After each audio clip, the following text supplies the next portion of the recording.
But we're live, Enoch. Yeah, we got the knock. We're live. Let's get it. Let's get it. So what's up, Chris? What's up, brother? See you, man. Thanks Dude. for bringing us back again. Yeah, it's ready to go. Same difference, right? Yes, sir. Dude, how's that baby boy doing, by the way? That's why I forgot to ask you last time.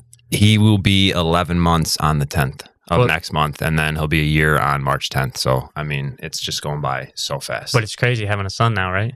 yeah, A little different? What do you think? It's, I think at the end of the day, it's different, but I think it's just special to the fact that we had 3 daughters first, and then Yeah. finally we had a son, which was obviously a risk and a gamble, but I was Yeah, willing, to a risk take, I and was a willing to gamble. take that risk. But I'm just saying, you got your boy, Yeah. man. Like, it's got to be, I mean, come on, man. Like, man to man, that's got to be awesome, right? Having a boy is different in a way because it's more of a manifestation of yourself and what you want to instill in him. Not that your daughters aren't going to do Right. the same thing, but I think for me, it's been just seeing him and seeing what I want to do with him as he grows up. Yeah, dude. It's just funny because, like, 'cause obviously I have 2 sons too, and it's like, it's a man. It's a man's dream come true to have a son. You know what I mean? It's one of those teeter-tottery subjects where you're like, Yeah. you like when your boys has a like one of my my fiance's boss. He was like, yeah, we're having a kid, and you're sitting there, and you kind of want to dance around it, like, dude, it's like, yo, we hope it's a boy, and he's like, yeah, and then it was a boy. He was like, yeah, you know what I mean? So It's the just stigma. Yeah. I mean, I think I don't want to say every guy, but a lot of guys really hope for a son. Right, like, let's be real. Let's Yeah, be you're real. sitting there like, Exactly. come on, man. Let's be real. But anyways, everybody, welcome back to the Same Difference podcast. This is episode 2. So, last episode, we really spoke about how, we're these disciplined, structured family men trying to become the best version of ourselves. And, we got to talk and we're like, yeah, well, why don't we kind of rewind the clock a little bit? Because for you and I, it wasn't always that way. For sure. You know what I mean? And I think being men of today that value discipline and structure, we had to learn those things. Like, those weren't always learn them the hard way. learn them the hard way. Especially for you and I, just Yeah. having some Yeah. different paths. But at the end of the day, like you said, I think this segment of our podcast will really dive back into our past and kind of how our past shaped our future. Yeah, man. And I think, it's a super relatable thing. I think a lot of men out there, a lot of young men out there have to learn the hard way. It's kind of like, when I think about learning things in my life, I'm kind of one of those people that it's like you burn your hand on the stove and that's how you learn. Like, I always use the terminology when you play with fire, you get burned. And yeah. I've learned that throughout so many different experiences in my life. You can't ever take the easy way. You got to go through the hard way. Yeah, man. And even, I'm even, even what I do today, like I've learned the value in learning how to fail. You fail fast, you learn faster. So, I wouldn't consider, at certain points in my life as failure, but definitely lessons. But yeah, I think just in general, again, we were talking about kind of rewinding the clock a little bit and maybe taking a step back without having to really, go all the way in or whatever. But I think, I think something we talked about big theme on the last podcast was, talking about sobriety and our Yes. choices to be sober. And, Yes. we talked about that a lot. And so, I think something I alluded to, something we spoke about is the whole concept of hitting a rock bottom. Yes. The worst point in your life Yes. where, you're forced to make changes and you're forced to look in the mirror. So, I think it would be a great place to start about what was your version of rock bottom? Like, speaking about, as much as you're comfortable with sharing, Yeah. and what was rock bottom like for you? I think rock bottom is a general term, and it can be a spectrum, right? Like, Mhm. it doesn't have to be your complete rock bottom, because I feel like I've scraped the surface of rock bottom in certain ways several times.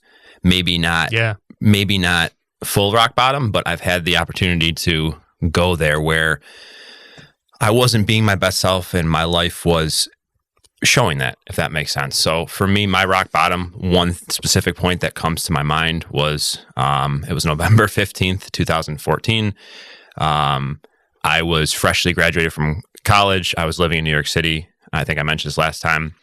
I was living on a friend's couch, a slow income job, basically just looking to get drunk every night.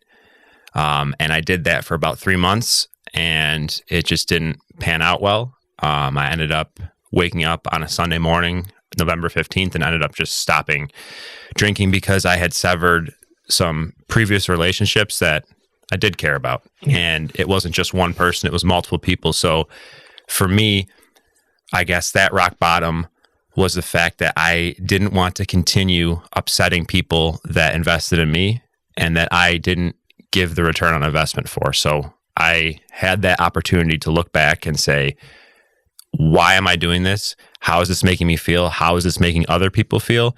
And how is this going to benefit my life? And where am I going to end up? And I didn't see a clear path. And for me, again, I didn't have any, I did have some arrests in the past that we can talk about later. But again, this wasn't anything like that was specific towards, my life, but it was more of just a moment where I was like, this is not conducive to the life I want to live, and I need to make a change immediately. So that morning of November 15th, 2014, I was in severe withdrawals from alcohol because I was drinking consistently for the past 3 months every night till all hours in the morning, and I never wanted to stop.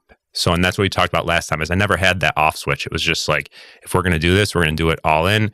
I wanted to continue the party. So for me, just to kind of make sure I get the point across, is that morning when I woke up, I felt so incredibly sick physically, emotionally, and mentally. And that to me was the catalyst for making a change in my life.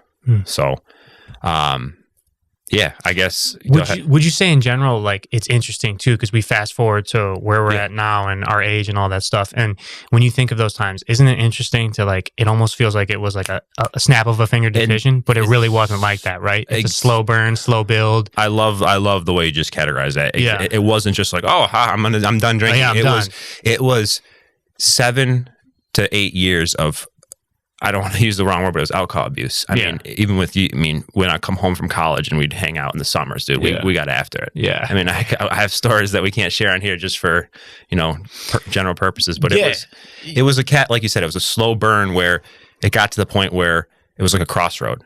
It was like, you can continue to take this path and it's 50-50. You don't know where it's going to end up, or you can continue to do something that's hard and make a change.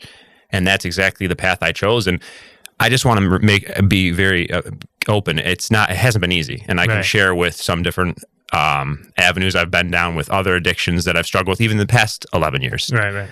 Haven't had alcohol in 11 years, but there's other things: gambling, nicotine, caffeine, and again, these aren't a detriment to me. It's more of just like, I don't want to make it sound like to our audience that, I decided one day I got sober and that's it. Because sobriety is a very vague term. And I think it's more than just stopping a substance, if that makes sense.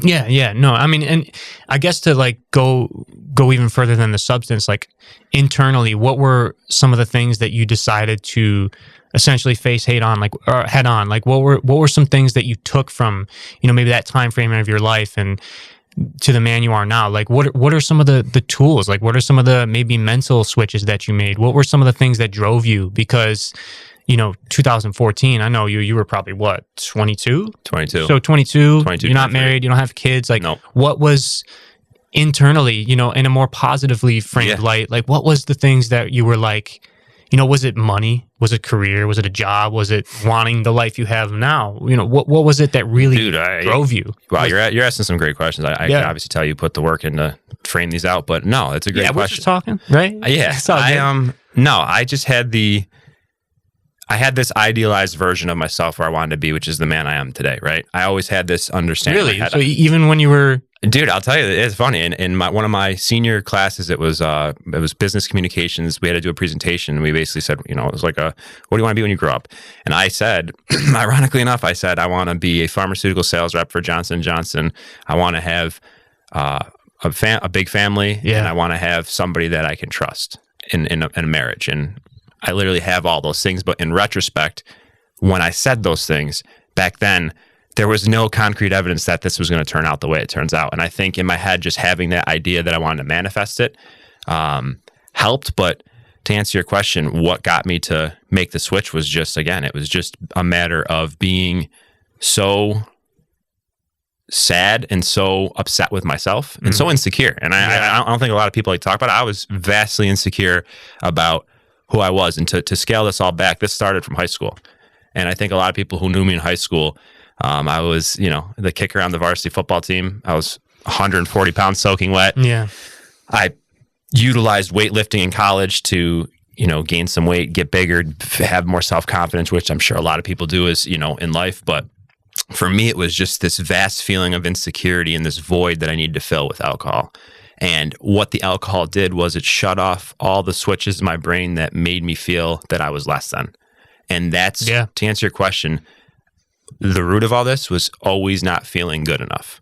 Like in my own life. Self-worth. Self-worth. Yeah. And even as a young boy, like I just didn't feel like I was good enough. And good enough can be a broad term, right? I just felt like I didn't have the same qualities as other people had. But what I've realized through my sobriety journey is my most prolific qualities are my ability to communicate, my ability to relate to people, and then empathy. Yeah. I think those three things I shied away from because drinking takes a lot from you. It takes away, your personality. It takes away different things, and it exacerbates underlying conditions that you might not know you had. So for me, those things are what drove me to get sober. And then continuing on that path, I've become the man that I've always wanted to be, but it's still work. And like I said, I never like to downplay like, oh, one and done, you're done. Because it's still, I want to reiterate, it's still a constant struggle on a daily basis, even with all the discipline, to still be that version of yourself. Yeah. And you just said with all that discipline. So would you say like back then in your early 20s, because you mentioned going to the gym and lifting, oh my God, that was almost another addiction. It was there, but in general, like, would you say discipline was kind of missing from your life in general? I mean, if you paint the picture of, you said like you were kind of partying, your priorities were partying and drinking, would you say discipline, what was that like to be, because you're going to the gym, but I'll be honest, were you undisciplined in other areas of your life, or like, no, it was motivation to prove others wrong. My past, like, and again, I think a lot of people reflect on this. It was this underlying issue to prove to people from my past, doesn't matter if it's friends, people I didn't know, ex-girlfriends, whatever, like that I could be this better version of myself, or I could do this. You want to prove them that? Yeah. And that stems from motivation. But again, when motivation fades, you have to rely on discipline. And I think I always was a disciplined individual. It just came in the wrong setting. Like I always went to the gym, even when I was in the midst of all my addictions and problems, because the gym was a safe haven for me to express how I felt and also get some physical activity out and to make myself feel like I was more confident. And then obviously that's like you said, it's a slow burn. You don't go to the gym and you don't bench 315 on the first day. You have to take time. So I think ironically enough, through all of it, the gym taught me that consistency always outweighs effort. If that makes sense. Like you could put in all the effort you want and do it for one day a week, but if you're not consistent, it's not going to add up. So for me, that was a really big catalyst in my life, is having the foundation of the gym. And honestly, I think that's kind of what helped me, not go off the deep end. Would you say, because it's funny, because I always think back to that same similar time period in my life when I was like in my early 20s, late teenagers.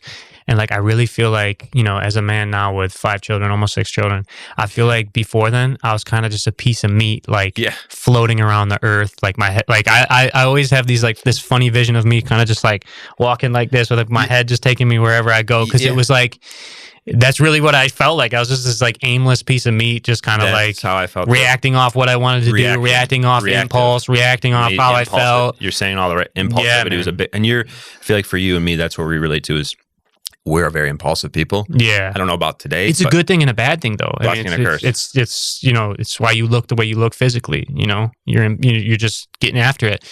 I think it's a balance, right? It's a balance, but like I said, I think when the motivation kind of exits, you still got to find your why every day. And even, with 4 kids, with almost 6 kids on the way, you still have to be able to get it done. Yeah. And, we talked a lot last time about, how we structure our lives based on fitness, how we integrate it with our families. Yeah. But I want to make sure, I ask you the same question, like not when was your breaking point, but what was your, turning point or rock bottom, if you want to call it, throughout the years?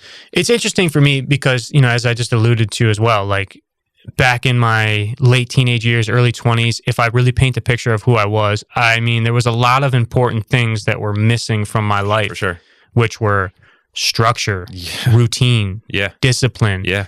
You know, I've always been an ambitious, passionate dude, but like back then I just remember feeling like, you know, I wanted to accomplish things. I wanted to be somebody so bad, but I just never really knew where to start and how to take action and what to put my energy into. Yeah. And just in general, the biggest thing is just, you know, because we talked about on the first episode, we painted the picture, man. We're these disciplined leaders of our households. We're disciplined. We value the gym, structure, healthy habits, but it wasn't always like that for me.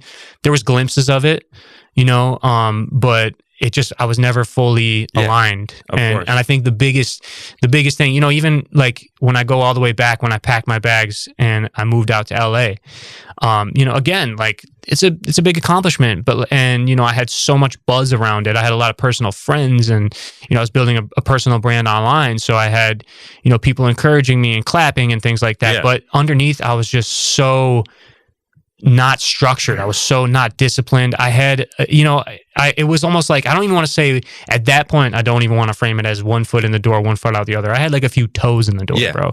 Like, you know, I moved out to LA and verbally I said, I had good intentions. I was like, I don't care what I have to do. I don't care if I got to get a job at McDonald's. I just want to start over. You wanted, yeah. But the reality was like that time of my life, interestingly enough, you know, that time of my life, I again, avoiding responsibility, not having discipline. Yeah. You know, I was really in this mindset of like, I just remember like my head was just spinning a lot back then. And of course there was a lot of partying and things like that. Yeah. But I remember that it was like, hey, I don't want to keep doing what I'm doing right now. I don't want, like, you know, me and all the guys, we're just partying, we're doing this, we're not really building anything. No. And we would always have those talks, you know, maybe when we're buzzed up or something, like, man, we got to do this, we got to do that. And I just felt like at some point, you know, I got to take action. Like I don't see myself going anywhere very, very quickly. And so I had good intentions, you know, but the first lesson I really learned in that is, again, like when I packed my bags and I moved to LA, I had this mindset back then of like, I need to get out of here, man. It's the city's fault. The city's dragging me down. Yeah. It's my friends. It's my job. Yeah. It's my parents. Yeah, I can relate, man. It's this relationship. It's that, you know, it's not me. It's that. Like, I need to get out of here. You guys are pulling me down. It's you guys. I love what you're saying. And so relatable. Yeah, man. So and the crazy thing is, again, so I moved to LA to escape all my problems, escape everything that I was avoiding. But what really happened there when I got there is that now, not only did I not escape everything, it was under a microscope. And it really became clear to me that it's like, oh, dude, like, you know, when it's 3 a.m. and I'm in my room in LA, you know, walking around, pacing around, partying and doing nothing. It's like, dude, that's not your friend's fault. That's not your job's fault. It's not your parents' fault. Dude, it's you, man. Yeah. Because you're doing the same thing you were doing out there. But now, dude, look around. There's not even a single person in this room. And so it became clear to me that, like, that's you know, and I really look at it as like it was under a microscope, because I'm in this room and I'm like, man, and it all hit me. And it was one of those things. Even then, I still didn't want to acknowledge that, you know, it's my fault. I didn't take full responsibility. I started to want to head in that direction, you know. But I didn't take full responsibility for it. It was still, I'm like, man, you know, I'll figure it out, blah, blah, blah. But, I was, again, like there, you know, I was in and out of discipline. Like I was still going to the gym, but I would just set bullshit rules for myself, man. Same. I'd be like, dude, you got to hit the gym. And I'd be like, all right. Like I thought I was creative, like outworking my unhealthy habits. I'd be like, all right, yeah, but you want a party day? Well, all right, I'll just wake up early. I'll go to the gym. Like I had this bullshit rule for myself that no partying until you get your workout in. Yep. So like, all right, I'll just wake up at 6 a.m. and go get my workout in, and I can be on the beach by 10 a.m. hammered, and we're even, we're good. Exactly. But like I was tricking myself, right? And that's the trick that you fall into, because I was very similar, except my own goal was college, right? I have a bachelor's degree. I couldn't tell you or anybody how I have that degree because I was under the influence. I would lie. I hate to even, like I said, I think acceptance and vulnerability, because I can talk about now, I would lie, cheat, do things that were not under my... If you ain't cheating, you ain't trying, right? Yeah, exactly. It's just things that, like you said, that didn't benefit me. And I was like, okay, well, I got to get this paper done before I can go out and drink. But I would do it the night before. I would have somebody else do it for me. Damn. Always finding ways to manipulate the system to get to the root, which was drinking. Yeah, and which exactly. was drinking, just because I was so fixated on that. And it was almost like, not an obsession, but it was almost like I didn't feel complete until I had that first couple of drinks. And once I had the first couple of drinks, it was downhill. Yeah. And like I said, we could sit here and talk about stories all day. Of course, yeah. Too many, but I think it's not even about that. It's really, it's kind of like what we learned from it, right? Yeah. And but it's the slow burn comment you said that really got me. It starts off good. You know, you feel okay, you're learning new things. And I think being, the Same Difference podcast, I was going to ask you next, but like coming from a household growing up where my family was very regimented, my mom and dad are both entrepreneurs. They're very disciplined. They're very smart and strong people. And I always felt as a kid that I'd never live up to their expectation. And being a firstborn son, in an Italian family, and not that, Italian matters, but it's just like being that firstborn son. I had 2 younger sisters, and there was an immense amount of pressure. They didn't necessarily put it on me. It was the pressure I put on myself to perform in athletics, to perform in all this stuff. And as I mentioned, I put up a good, front, like regardless of how much I was drinking, I still was a 2-year All-American in Ithaca College. Fair enough. Yeah. I was just wired to perform. And I knew, even my teammates in college, they were like, they knew I had a problem. Yeah. And I made it very apparent, but like I would still show up and perform and run great times. And my coach is like, all right, whatever, just do your thing, because obviously it was benefiting him to have a good person on his team. But the only thing it wasn't benefiting was me, is because it was slowly killing my character, or it was killing my emotions. It was just numbing me to the point where I didn't know who I was as a man or where I wanted to go. So I think those opportunities to grow were the ones that helped shape me to the man I am today. But I like I said, I just like to keep saying it's not always easy. Like, it's not like, poof, I'm 34 years old. I have 4 kids. I have a wife. I have a nice house. It's not about those things. It's about the conscientious work that I continue to have to put in, because like I still struggle on a daily basis, man. And I think that's another important part is, we're exposed to so many things on social media. I mean, you're a social media guru. You see things. Social media feeds you a lot of things that not are missing in your life, but what you secretly want. And it's based on your specific preferences. Like for me, it'll show me things like, people in the gym that are bigger, stronger, faster, and you're like, what can I do to get there? I could show you how to reset that. You don't have to see that crap. I got you. So like, those are the things. What I'm saying is like day-to-day life and a part of being an addict. I don't like to categorize me as an addict, but a part of being addicted to things is I start to see those things and I'm like, what's next? And that's been a big question in my life. Even to this day, it's like, you have 11 years of sobriety under your belt. You've started a family. You've maintained all this stuff, but like, what's next? And that what's next is a very slippery slope. So I want to ask you that question. Do you struggle with like finding what's next, or do you kind of have like it locked in to be able to say like, this is where you're going?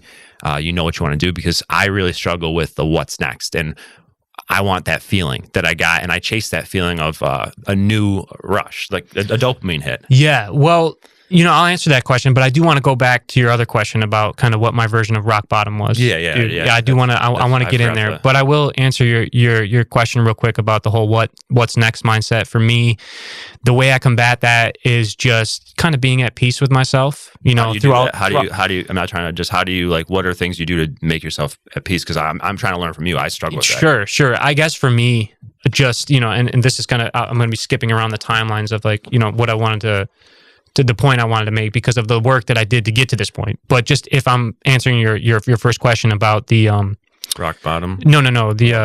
About the what's next thing. For me, it's just I personally feel like all the work that I've done internally and that I've been fortunate enough to have the opportunity to do on myself, I'm at a point now where I'm at peace, man. I'm at peace. You know what amazing. I mean? When I talk about the situation I'm about to talk about, when it really hit me is I remember my mom said to me at one point within the last few years, she's like, you just seem like you're just at peace. And then that kind of stuck out with me. I can see in your eyes, man. Well, thanks, man. I've known you for years. And the clarity in your eyes is like, I appreciate that, man. You always used to have, and it's not. Sure, it's all good. Yeah. You had this like, I don't want to use the word darkness, but like you had this like you could see that you could see that you were here, but you were somewhere else. Is that true? Yeah, it is true because, and even I was just kind of experimenting with a few other pieces of content on my social media pages, and I was going through like all these old camera rolls, and I was just, dude, I don't want to get like emotional talking about it, but I get it. I was looking at all these old clips of my kids and stuff, some of my older kids growing up, and I just remember like, of course, I'm shooting the videos, I'm taking the pictures, I'm there, but I wasn't really like, I remember that period of my life. Oh my God. That I felt so tense all the time. I don't want to use the word unhappy, but I was unsatisfied and I was just in chase mode, grind mode. Like I'm stuck, can't be here. And so move. I was so out of the moment, man. I was so pent up. And how fast did that go? The kids growing up. Yeah. And so I'm like, man, I wish I would just like settle down a little bit and to get into the mindset I'm in this stage of my life where I'm really leaning into faith over fear and I'm putting my weight on my faith. I'm not filled with anxiety. I'm at peace. I'm not worried about what's next because I'm just focusing on what's right now. Love that. You know what I mean? It's a very hard skill to practice, by the way. And it's just, again, like I want to say it again, like I just have faith. I'm like, it's going to work out. Everything's going to work out. I don't have much anxiety anymore because I just know like, it's going to work out. If I just keep showing up, working hard every day. Yeah. But yeah, to kind of go back to that situation, how I arrived at this point, because it's been a long road for me personally. And I talk about, how I moved to LA and, I had no structure, I had no discipline, but, on the outside, I was doing pretty well, man. I mean, I was chasing an entrepreneurial entertainment career. I made it on a TV show. I was on a few reality TV shows. I was on some big time TV sets with big celebrities in the music industry, like Machine Gun Kelly and MGK. Shout out. Yeah, MGK and he's freaking awesome. And Sean Kingston, T.I. All those. And I'm on this reality show with this. I can't remember her name, but she's pretty big now, like Liza Schlesenberger or whatever. I never heard butchered that, but she's like a comedian or whatever. So it's like I'm going for it. Yeah. But on the inside, man, I'm just a mess. Not on the inside, but like I have no structure. I'm partying every day. I'm just chasing bullshit, not doing anything, like not putting the reps in, showing up half-assed everywhere. And so where that mindset and where that lifestyle led me is, you fast forward a few months later, I come home and I find myself in serious legal consequences, like the most serious I've ever been in my life, like facing like serious legal consequences. Sure. But even then, in that mindset, if I paint the exact scenario, I'm sitting in the airport, I'm getting ready to board the plane to go back to LA after a brief visit for Rochester. I know this story. I look up, I'm surrounded by 3 police officers. They say my name. I don't even have a chance to react. They just slap cuffs on me, take my phone, and boom, I'm sitting in jail. And even then, I still mentally wasn't acknowledging any of it. I was such a mess. I was such a punk back then, dude. Like I'm even in the office and they're trying to give me a chance, dude. They're like, and I'm just being a dick, dude. Yeah. They're like, we're going to set your bail at X amount or whatever. Yeah. And I'm like, no, I don't even live here anymore. Whatever. I don't want to get into it, but I'm argumentative with the guy. And he's like, all right, well, you want to be like that, then boom, raises the stakes even higher. Now I'm even in deeper shit, you know? That's what happens. Because in my mind, dude, I had a few brief run-ins with the law before that, and it was always just a slap on the wrist, got my way out of it, whatever. And I'm like, this is nothing. It's going to be the same thing, whatever. Did you realize it was more serious at this time? I did. After a few days sitting in a room by myself, I started to realize like, oh, this might not be getting out of this the same way. But long story short, even with that, again, like facing serious legal consequences, I still didn't take responsibility for myself. There's no other way to say it. I still was not taking responsibility for myself. So fast forward a few years later, because of that incident, I had this mindset of like, I'm going to do the bare minimum. I'm just going to do what I have to do to get out of this. And I'm going to go back to living the way I was living. And I'm so thankful when I reflect, I'm so thankful that I was given the opportunity to, I didn't have to go to prison, man. I had a probation sentence for an extended years. And so I find myself, I'm on probation, but even in my head, I'm still not taking responsibility for myself. I'm still in my head of like, this is where I can confidently say I did have 1 foot in the door and 1 foot out. I was halfway there, man. I was halfway there, but I wasn't fully leaned into taking responsibility for myself and doing the work that I needed to do to make sure I never ended in a situation like that again. And again, when I reflect, I'm so thankful that, because I built so much on the outside here. That's when I really, I met my fiance. We started having kids, and I was going to ask, the life began of wanting to be who I am now. But again, having one foot in the door, one foot out the other, I was like, I'm going to do what I need to do, get off of this. And it got worse for me. 100%. So, what were we going to ask though? I forget, did you plan to have your first kid, or was that just not planned? No, it just happened and we just rolled with it. There you go. So that's the way her and I were. Yeah. Same difference. Because I forgot to add, that was another focal point I mentioned last time briefly, but when I found out we were having Madeline, my oldest daughter, who's 9 now. 9. Your oldest is 9? Yeah. I thought she was a little older. 9. Wow. That was just a complete... That was not rock bottom, obviously. That was just a complete turn of events in my life. Yeah. I remember those feelings of just feeling so incredibly uncertain, nervous, not sure about any of it. You and I remind you, I was only a year and a half, almost 2 years sober when I had her. So like that is a big step, because even in your first year of sobriety, you're still trying to find your balance, right? You're trying to find your footing. Like life, especially fresh sober, you have 8 years of heavy drinking, you lose your identity, you lose your personality, you lose what your values are, just because you're so integrated with the drinking. So for me, that first year, I was like, I like to use the term, it was like learning to walk again. Like I just I didn't know who I was. I had an idea and it was slowly coming back, but all those years of, killing my brain cells and just like, not being the person I wanted to be, it was a shock when I found out. I reacted very poorly in retrospect, but that situation is the best thing that ever happened to me. And to your point is, I don't want to use the word rock bottom, but that was really the breaking point, or not trigger. I don't want to use the right word. It was the catalyst for me moving forward. Like once I knew that I was going to be a father to another little girl, that was something that really just set me in a different direction. And shout out to my wife, because she handled it like a champ from day one. She was ready to go. Yeah. And she taught me a lot about herself and how strong she was as a woman. For sure. Because she was just ready to go. And I'm not saying like, I wasn't ready, but she was like, she completely shifted her perspective. Because again, she was struggling with alcohol too when she was 2 years sober. So it was like this event really just helped shape me to move forward. And I always knew that once you have a child on this earth, regardless of what you think or not, and there's a lot of different variable opinions, but the main goal is to protect and provide for your children. Oh, yeah.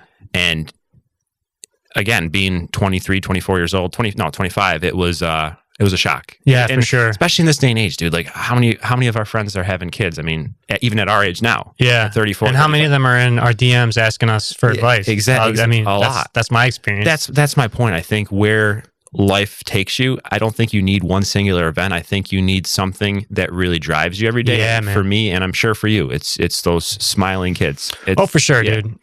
For sure, man. And I'm really glad that you just brought it up in that light about having your first kid, because that was integral to my little timeline there too. The same prize. Yeah, man. No. So I mean, like I said, now if I really want to paint the picture of what my real rock bottom was, I want to hear it. So it's like, where I left off talking about, I'm given this second chance to dodge prison, and I'm out and I'm slowly building this life, and I've got 1 foot in the door, 1 foot out. And we had, by this time, a few years later, I had 2 baby boys. I had my 2 baby boys, my oldest kids, and where everything came down to me, like I explained, that I was in that mindset of not really fully taking responsibility for my situation. I found myself in even more trouble. I found myself, even in the previous years where I had these severe legal consequences, if I put it like this, I already stepped in shit. Now, a few years later, I'm like, I stepped in shit. Might as well smear it all over my face, because now I'm in an even worse situation. Yeah, now I'm facing even more legal consequences because of that mindset, because of not fully committing to taking responsibility for my situation. So now I'm back in jail. I'm in jail again, and the way you brought it up with the kids, that was. I'll tell you the two moments when I look back that were like my rock bottom, but the one moment that triggered it and that broke me was you know, I'm in that situation. I'm in there by myself, having to talk on the phone and hearing my baby boys on the other side of the phone and not being able to do anything about it. That broke me. Like, as a father, that broke me. That is very... Yeah. Like hearing my, and it was just simple. Like, bro, I was not in there for very long. I don't want to paint this drastic situation where I'm like, but the fact, you know, like I got this prison sentence and I'm this hardened criminal. I don't want to paint. I'm not like, there's so many other people. But for me, just very simple, because you know how it is when you're a father and you've got a baby and maybe your wife's holding him, the baby's crying. Just little nuances through the day. You come over, come on, you know, settle down, and just not being able to do anything about it. That really helped. Be like, dude, you're fucking up, dude. Like, that was where it was like, you know, that not being able to do anything about it, it just kind of broke me. And I was like, rock bottom, like I said, right? I said, earlier, it's a spectrum. Yeah, it doesn't have to be like, oh my god, I did this crazy thing, I'm in jail for 3 years. Or it could be that. I'm saying rock bottom, it's a spectrum for people, and I think throughout our journeys, I'm not saying that you might have another rock bottom in your life. I might. Have I'm not trying to put that negative energy in the air. No, I think it's important to never just say, and this is where I got the trap, and just from my experiences, oh, I'm done drinking, so all my problems are gone, because that is another trap in itself. And I will argue that. I will talk about it until I'm blue in the face. If you think that one change is going to correct your whole life, it won't. No, and I can, like I said, I can speak to it. I've struggled with other things in the past. Well, years. I'll tell you, because my perspective is a little different. Like, for me, that rock bottom was so severe for me that I'll never be there again. Because of the commitments I made to myself. You know, again, just to continue on about that. You know, not only, like hearing my baby boy, but like getting out, and then, you know, where I remember like the actual rock bottom for me, where I was like in panic mode, was like a few days after that. You know, I'm out, and now I'm facing, you know, again, I'm facing all these other problems, and that's where it was like, that was my moment of rock bottom, where I remember I was at my night job.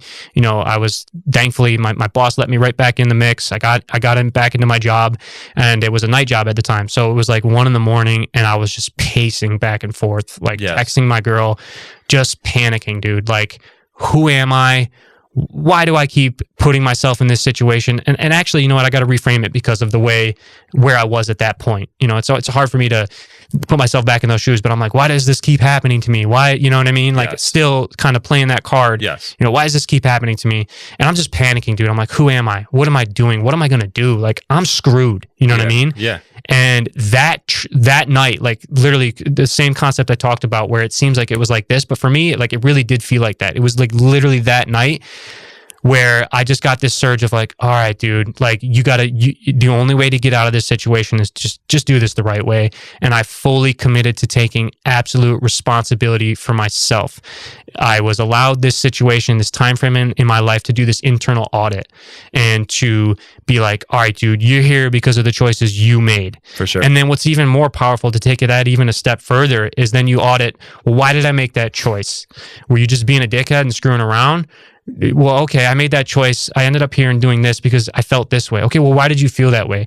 Did you feel that way because of a choice you made, or did you feel that way because somebody hurt you? Yeah. And then you're like, all right, well, you know, because in life, you know, most of us find ourselves in shitty situations. Yeah. And I hate to break it to you, but most of the time, you put yourself there, dude. Like, 100%. You made bad choices. But, you know, sometimes stuff happens to you, dude. Like, sometimes you are a victim. Sometimes things happen or whatever. I agree. So for me, it was like just doing this like internal mental audit of like, all right, dude, well, I felt this way because this happened. And it's like, okay, well, forgive that person, forgive yourself, move on. Right. So it's just like, I started this process of just taking full accountability and responsibility for myself, and it all hit me. And what really helped it hit me is because prior to that other situation where I'm this 21-year-old kid with a bag of money and no responsibilities, and I got arrested, and I'm like, okay, whatever, who cares? You know, like, I'll get out of it. This time was different. This time I had kids. This time I had a support system who, mind you, was already supporting me from that previous situation. Yeah. So it was like, all right, dude, you're letting yourself down, you're letting your kids down, and now these people that are busting their ass supporting you to help you,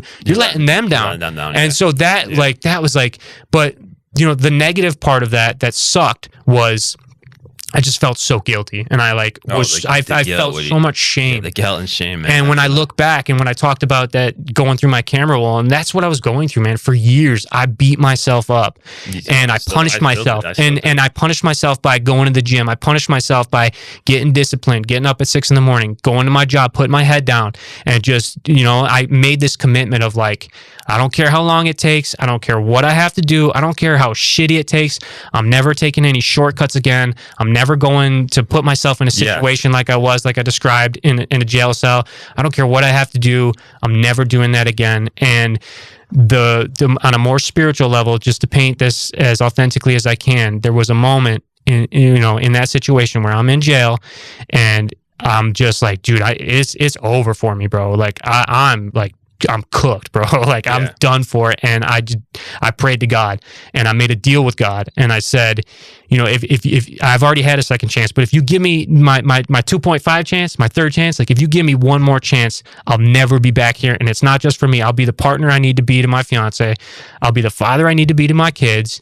And I will build myself into the absolute best version of myself that I can be, and I'll never be back here. I'll never take shortcuts. I'll never make stupid decisions. I'll commit to doing everything the right way.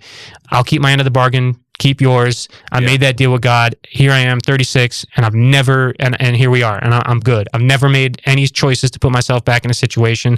I put my foot down for myself. I took complete responsibility for myself and develop these like certain codes that like, all right, man, I'm not gonna bend on this. I'm not gonna move on this. Like this situation won't be good for me and for what I want. So to even go off your other question where you said, about thinking of, that other question where you said, think about what's next. I don't worry about those things because great, man. I have a clear scope of like, this is what I want my life to look like. That person, that situation, that opportunity is not going to get me there. I'm going to have to say no to that. Or maybe this one will. So I'll say yes to that. Let me get in there. So yes. So that's my rock bottom, man. My rock bottom. That's what catapulted me to be like important. Yeah, and then the biggest things I took away from that were accountability, responsibility for myself, and then taking the right steps and the right action to put those systems in place in my life and become a man of discipline, become a man of structure, become a man of responsibility. So I love your perspective. Obviously, you have a very strong ability to self-reflect, and also have a strong drive. Yeah. And I think those are super important. The only thing I'm never challenging you. We're having sure. Yeah, I hear it. Yeah. For me, it's we call it the Same Difference podcast. Is I have, and I don't know if I said it's just because like I've been sober for so long, and you get not bored with it, but like I've struggled in the more recent years, and I'm being more vulnerable. Like, I mean, dude, I've picked up in the past 10 years a pretty bad gambling problem. Mm-hmm. And it's not to say that it's like, impacted my life to the point where I'm going to be I'm not in legal trouble, obviously, but it's gotten to the point where I'm using it to fill a void that I'm still feel like I'm missing, even though I have on the surface everything. Yeah. And I think it's important to talk about, especially with addiction, is, a lot of people, they say you change addictions. Yeah. I've quit nicotine. I've picked up nicotine. I've gambling. So I think there's certain things in my life and just who I am as a person that I'm still trying to figure it out at 34. And I'm not saying I haven't figured it out, but I don't think I've fully figured out my addiction and what I'm chasing. And that's why I always say, like, for you, it seems like, and where I always envy and respect you, like I said last time, is you have a clear-eyed view of what you want as an entrepreneur, as a father. I can check the box in my head. Like, I know I'm a loving father. I love my wife. I love my children. I love the home that we've built together. For me, it's the internal struggle of what makes me truly happy as a person. And I'll again, I know you think, a lot of people think, having a good paying corporate job is the way to go, but it's not, especially when you're somebody like me, has a creative mind. I've always struggled with that. And it's checking a box, and it pays the bills. It makes me feel good because I have a nice job title, or if I have a good salary, but those things on the surface, they don't fill my core. And for you, when you talk, you obviously speak with such conviction about what you're doing and why you're doing it. Like, you never, yes, you've had your struggles, but you never fell in line to conformity. I did. I had to. Yeah, but like when I talk, Yeah, no, but like with people, like I'm saying, you've always had that, like, like from all, maybe, and correct me if I'm wrong, for all I've known you, you've always been a free spirit entrepreneur. Like, you were creative, you knew what you wanted to do, and you took that risk. And even though it's, you're 36, you're still going to continue to do that. So for me, it's been, I'm still struggling. No, like I think struggling, opening up and acknowledging that you're struggling is super important too. Yeah. Addiction. And like I said, I don't want to paint the picture like, I live this perfect life. Like, I'm disciplined, I'm motivated. I do my daily jobs, but there's still that lack of fulfillment in my career. And that's the struggle that like I always hope to talk to you and figure out when can I make a move or what should I do? Because a lot of people tell me you need to, you get one life. Why are you doing something you fucking hate? Excuse my language. Yeah, no, it's true. I hate it. Yeah. No, that's true.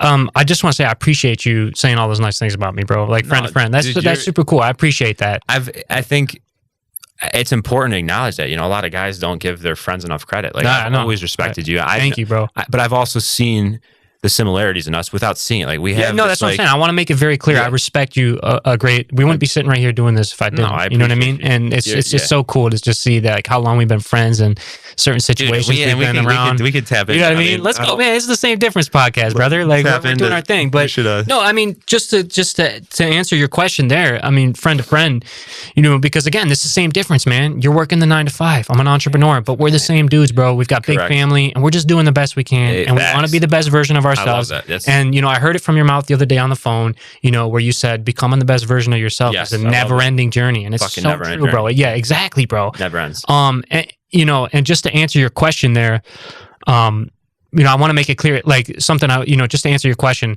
I was watching the other episode when I was making the clips and stuff, and I remember I was saying like, I was at this job I hated, and this is going to go off what you just asked me, and I was doing a little reflecting, and it's I didn't want to say it like that. It's not that I hated my job. I hated that version of myself, because you talked about how it seems like alcohol was a very big component of some of the things that led you to your old lifestyle. For me, it was more things like, again, not taking responsibility, complacency, flat out laziness, things like that. So for me, it wasn't that I hated my job. I hated the version of myself that took the easy way out day after day.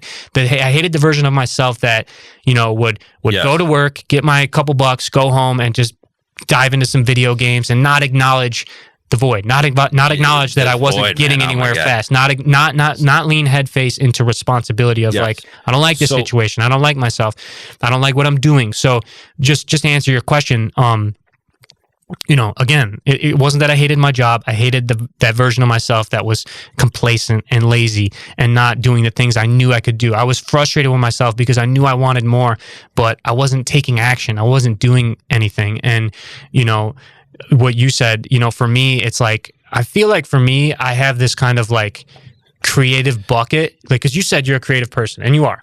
And for me, I feel like it's been the volume's been turned down. Right. And I leaned into things, and this is a very true statement. I leaned into things that I thought other people would respect me for based on success. Yeah. Oh, you work at it. That's my point. That's why I wanted to ask too, and it's a very broad question, but do you actually consider yourself an addict or no? Because thank you for no, I'm not. Thanks for asking me that. I think it's important to have. I'm curious because let's break that down for this podcast, right, bro? Because that's what we're talking about. What do you define, dude? Just for you, to answer you as transparently as possible. I don't know, man. I don't know. I don't think you are, and I'm not a.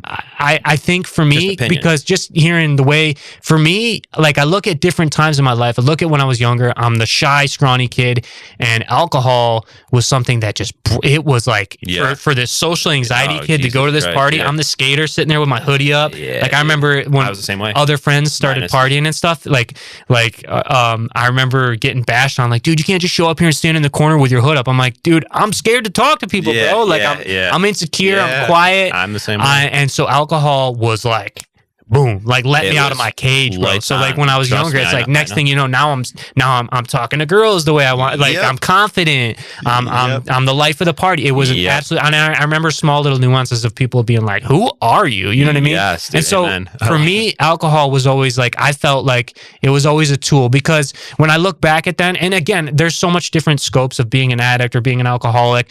But like for me, in those young days, I was never the person to like sit in my room by myself and have a drink because I felt like I needed it for the next morning. It was just about partying, bro. Yeah, it was like, if we were with the guys, we were trying to get together. If there was nothing to do, it was like, all right, whatever. I'll switch the tone. I'll just chill and eat some food. It was never like, so just to answer your question, bro, I don't know, man. Like I think more in recent years of my life, being in my 30s, alcohol played more of a role of like I guess it's teeter-tottering more like dependency. It was kind of just like... Is it escapism? No, it was... Alcohol for me was never escapism. In recent years for me, it was convincing myself that, hey, I'm a high performer. I'm doing more than other people. I need alcohol to cope with stress. I deserve it. I'm going to work really hard all day. I'm going to go home. I'm going to have just a few drinks, take the edge off. I just... even in like the most successful period of my recent life in my entrepreneurial career, I'm going on... It was about celebrating and enhancing my experience. And I'm a high performer. I'm super stressed out. I need alcohol to, but then it got to the point where it really, like, again, and just to acknowledge your question, like what really pissed me off is, just to be transparent with you, because I'm like pulling up on 5 months sober. I've tried for all of 2025 from January 1st. I remember New Year's. I'm like, nah, dude, I'm doing dry Jan. I'm doing 30 days. I tried pretty much every month. I was like, this is the month I'm gonna do 30 days. And it pissed me off because I couldn't do it. Yeah. I didn't commit to it. Every month I kept making excuses like I'm going to this business dinner. And again, alcohol is one of those things that helps me liven up and whatever. And, and I'm doing well now. I want to celebrate. I want to have a few glasses of whiskey. It's part of who I am. And so, but all of those things were so far from the truth. I was actually having a conversation with my old boss at my job. Shout out to him, Nick Pro. God bless him. He's an awesome dude. And we were sitting there, and me and him were so funny because we were both kind of like, I don't want to speak for him. I don't want to put his business out there. I really don't. I shouldn't even have just said his name, whatever, because this conversation is a little vulnerable, but I'll skate around it. Me and him were talking, and we're just like, it was one of those things where we're kind of just like, we'd say something and be like, just look at the other one like, hey man, we said something like, we were talking about, I'm like, dude, I've tried everything, bro. I'm like, I work literally 7 days a week, all day. I need something to blow it off, man. I need something. I've tried everything. I go to the gym. I do video games. I spend time with my kids. I do this and that. I need something to like blow the steam off. And I remember at one point we talked and we were like, man, the one thing we haven't really tried is just going full sober, huh? And we were like, yeah, no, it's not that. It's not that. You know what I mean? So just to answer your question, man, I don't know, man. Like I think the relationship I had with alcohol, but again, I was so far from the truth. I want to celebrate this moment, so I'm going to drink. But the reality was the exact opposite. Now I'm drinking, and now my memories from the night before are blurred. I feel like shit. I'm sluggish. So every reason that I told myself I needed to drink, I'm stressed out. So let me drink. It just made everything worse and messier, dude. Like, I need to drink because I'm stressed. But it's like, actually, if you just stay sober and deal with whatever you're stressed about, it's like so much easier. And so, no, that's very the thing I'm really leaning into right now is just like being sober is just a superpower, bro. Like, there's nothing. If you think about it, when you live a sober life, the only thing that can like quote unquote handicap you is if you get sick. Like that's course. The core. Like that's it. That's the only thing that's like if you like, especially as us, like, I only got like 3 or 4 hours of sleep last night. All right, whatever. I'll be fine. I'll find my way through. I'll drink some coffee and I'll be fine. But like. That, as a sober person, like, that's it. That's the only thing you got to deal with. Like, maybe, barring like catastrophic emotional events, loss of family, whatever. Of course, that's gonna buckle you. But like, just when you're on this path of like just going for it, like being sober is just a superpower, bro. It's a hack because everybody else is doing the bullshit. Everybody else is drinking and doing this, and you don't got to deal with it the next morning. You go out to a business meeting and I'll just take a sparkling water. Now everybody else is kind of still behind and you're like, nah, I'm let's go. Yeah, I get it. No, let's get back on what we're, I got you. No, I appreciate that. That's how I feel. I mean, I don't know, man. I don't know if I'm an addict. Like that, and then I look and I'm like, am I just denying it? Like, I don't know, but that's just how I feel. And then, to kind of further ask your question, because you said something about, how you're, was it? I think that one was open. Oh, was it open? Oh, no, that wasn't me. You're good. I don't know. But I'm not gonna drink somebody's. Just to answer your question, I feel like because you said, what could you do in terms of to act on the creativity or like somebody in your situation where you said that maybe you're not fulfilled. Nah, dude, that's why I feel I'm. I feel like I've just always had that kind of like I just enjoy life so much, man. I have so many different things I'm so passionate about, so many things I enjoy, just hobbies and things like that. That's where I struggle. I think it's just like having this creative bucket to always fall back on where I'm like, dude, worst comes to worst.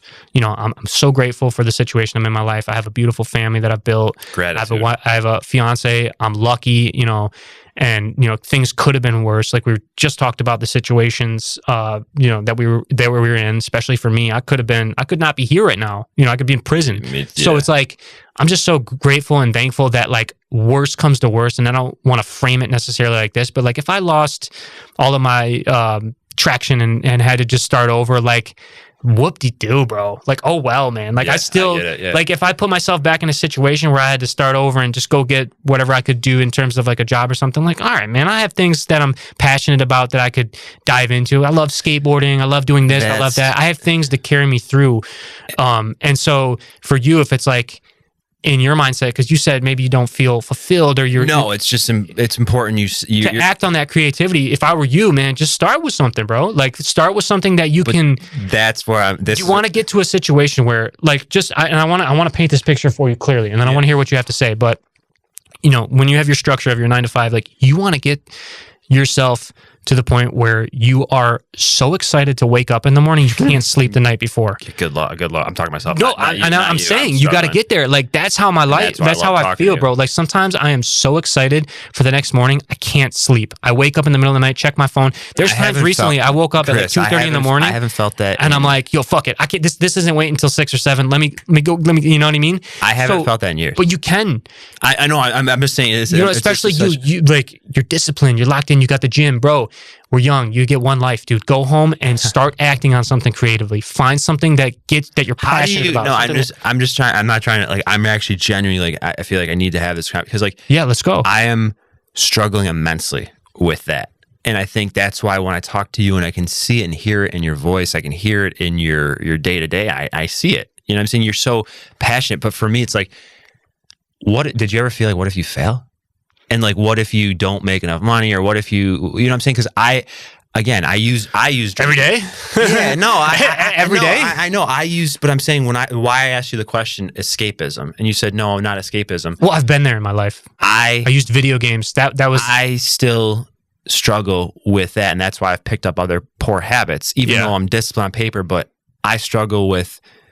I can't get over my own thoughts of fear of failing. When I say failing, like failing in my own venture, or knowing what I want to do, or like doing something that I know I'm uncertain. I'm uncertain of the outcome. Whereas my job now, I'm very certain it's a 9 to 5 job. It's a corporate America job. Yeah, I get that. You just know exactly what to expect. You've almost built a language around speaking the corporate talk, and it's just all, to be honest, it's all bullshit. Mm-hmm. And I'll say it live on camera. I don't care. I just want to do something that makes me feel complete and feel whole. I'm not saying I want to feel perfect, but something that brings out the best in me, because I feel like I turn off a lot of my not my brain, but my personality.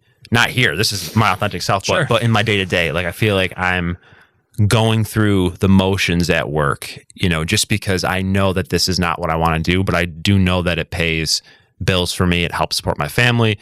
But that's not what I want to do, or I don't want to see myself like that. I've always been a creative outlet. I love fitness, but I mean, I've never actually dove into fitness as far as, like, helping others, maybe a personal trainer. You know how many times I've crossed that road, like, oh, you should be a personal trainer. Oh, no, it's not good. People are going to think you're, it's all about what other people think. And that's where, for you, I feel like you don't care what people think. I do, and I don't, but I struggle with, it's more my own voice in my head saying you're not good enough if you do something that's unorthodox. And that's why when I see guys like you that are completely against the grain, like, when I say against the grain, just doing something that it resonates with them, I envy that. Not envy that, but I want to be that person. I just don't know how to start. And I know we're coming on this closure, but I guess the last thing I'll ask you is, how do you quiet those thoughts, or do you have those thoughts, like, of just being your own individual? I got one word that's been floating in my head while you were saying the whole thing, and the answer to all of that is just a one word answer, bro. Passion. Bro, I fucking passion. I love that, because, like, passion outweighs everything you just said. Passion outweighs the fear of failure. Passion outweighs, how do I get this done? Passion outweighs, what if this person thinks this of me? Passion outweighs this is going to suck. This is hard. What if I fail? What if I go broke? Passion outweighs all of that. Passion gives you that blind delusion of, like, I don't fucking care what happens. I'm passionate about this. Passion gives you the blinders in life. What if that passion has been depleted by your own negative thoughts or your perception or other people? Well, sure. It's not like it's not like you walk around with a full battery every day. Like, obviously, you're gonna feel like shit one day. Like, there's some especially in my life in entrepreneurship, there are days where I'm sky high, I'm killing it, deposits are hitting, I'm loving life, and then literally by that night, this person pulled out, that fell through, this isn't gonna to work. They don't want to do this. And you're like, fuck, dude. This sucks. What am I doing? But it's just passion. You fall back on, you're like, dude, no matter what, I'll find something else. I'll figure it out. And that's where entrepreneurship and what you're doing is, I know it's risk versus reward. And for a corporate job, you're always on the spectrum, right? It's always just like, okay, this year you're going to get a 2% increase in your salary. It's comfortable. Every 2 weeks, you know exactly what price or what paycheck you're getting. It goes in your bank account. You delegate it for your budget. But being somebody like you can make a shit ton of money one month and then maybe have a slow month the next month. That uncertainty is probably my kryptonite. I struggle so much with uncertainty. For me, dude, I just thrive off that. I love that. I love playing the game. I love doing it. Like it's just, and I'm not saying that you can get there, bro. And I just feel like that maybe for younger audiences, I feel like I'm 34. I already missed the boat. No, bro. Hell no, bro. Hell no. I wanted. Hell no, bro. Hell no, dude. The guy who the colonel of KFC chicken didn't hit it big till he was like 60 something, dude. Bro, you have such a foundation sitting right in front of you. You're jacked to your gills. You're juiced. You got a beautiful family. You got a great job. You got income, bro. Chris, it kills me to hear. Brother, I'll tell you, same difference podcast. I'm being here vulnerable. I struggle. It kills me to hear somebody like you talk about how, dude, you have so much going for you. You are so set. Why don't don't you just got to get there, bro? You got to find something. You got to get there. You got to find something you're passionate about to the point where you just got to beat your chest and be like, I don't give a fuck. I'm doing this. I'm a fear-based. You can't. You got to get over it, bro. And I know it's not easy, but I'm just saying, bro, like easy for the you just got to get to the point. For me, I have momentum. I have times built up. I've had so many times where I look like a fool, bro. I tell my wife, yo, we're going to do this. We're going to do that. And then I fucking fail. And she's like, God bless my girl, because I have put her through the ringer with this shit. I put my girl through the ringer. She's always been there for me and done her thing. But you just got, dude, passion outweighs everything. You got to just lock in on something. And to sum this all up, because I know we got to close out.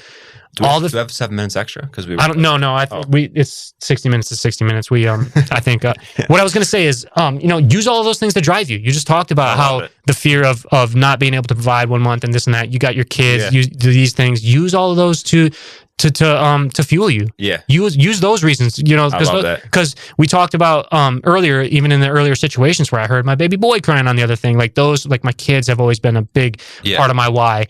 And just, man, I've just finally arrived at this mindset of like, whatever the fuck happens, I'll figure it out. I don't care. I don't care if I go broke. I don't care. I'll figure it out. I'm disciplined. I'm structured. I'm doing the right thing. I value giving people value. I value helping people. I value, what I'm doing. I enjoy what I'm doing. So worst comes to worst, I'll figure it out. I love that. And the last thing I'll say, just to wrap it up, the fact that you reached out to me and said, we should start this podcast after obviously all those conversations. Yeah. Even just a small step of doing this podcast with you, not knowing what to expect, the uncertainty, that was just a small incremental move in my life that got me thinking that, there are other ways. Like there are passion. Like I love having conversations. Like this is such a creative outlet for me to just come on here with you, shoot the shit, and with no expectation. It's just two friends that have grown and has started this life. So I just want to say I appreciate you. Dude, I appreciate you. No, and you help me a lot because it shows me that, you know what, you can do things that are uncomfortable. Like, dude, if a year ago I wouldn't have done this. I'd be like, nah, fuck that. Bro, if you're in the gym benching and you can throw 10 pounds extra on each side and you can sit there and you get that little adrenaline spike, like, I don't know, man, I don't got a spot. I don't know about this. And then you're like, fuck it. And you do it.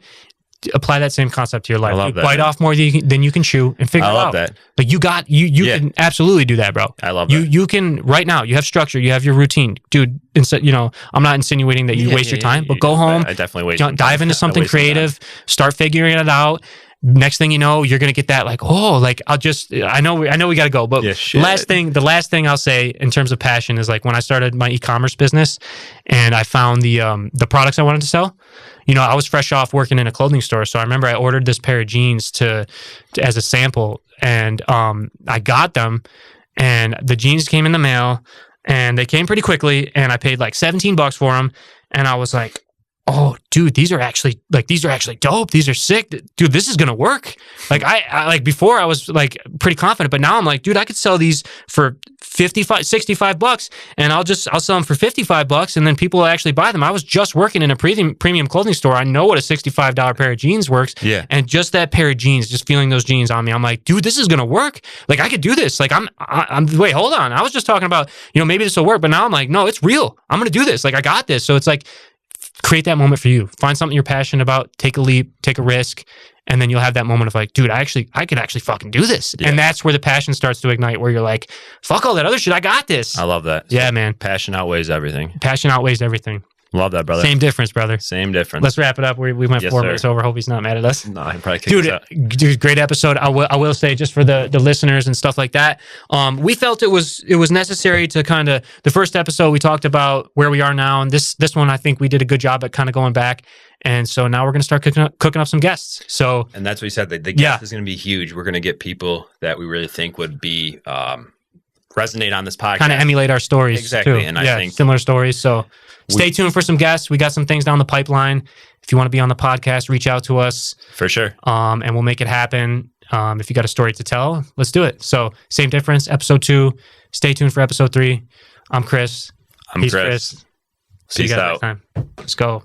That was dope. Let's get it, bro. That was good, bro.